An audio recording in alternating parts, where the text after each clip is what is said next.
Hi everybody, I hope you're ready for art class. Today we're going to look at observational drawing and concentrate on texture and line. To celebrate spring, we're going to draw some flowers. I hope you've been able to see some flowers through your window. And let's start by doing our drawing. All we need is paper and pencil. I'm using a 2B pencil.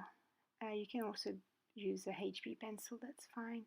Starting by sketching out my proportions, I've divided the paper down the middle to make sure that I'm using the correct proportions, and I've done some lines at the bottom and the top just to think about how big my drawing is going to be.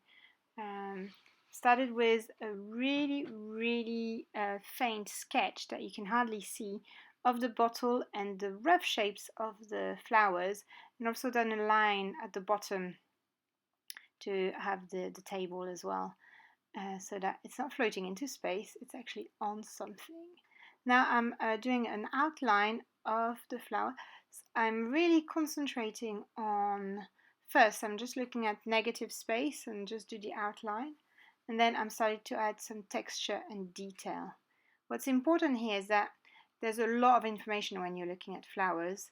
It's easy to get a bit lost in all the flowers, so maybe squint your eyes so it's a little bit blurry and just see where you can see light and shade, and then you can add some details, but really what I want you to think about is the texture and how the leaves might be smooth or rough, and how all the petals are different from the leaves and the stem, and also the jar the flowers are on. Is it shiny? How are you going to show that different texture?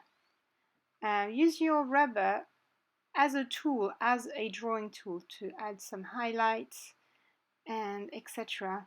And really spend some time to get all those light and shades in, using different tones, and you can neaten up your drawing like I'm doing with the rubber, so that it looks all nice, and you can have highlights and it looks 3D. Really spend some time looking at your actual flowers, whether it's a photograph or real flowers. And as I said, just stop once in a while, look at your drawing and see how you could improve it. And by adding shadows, you're going to make it look 3D.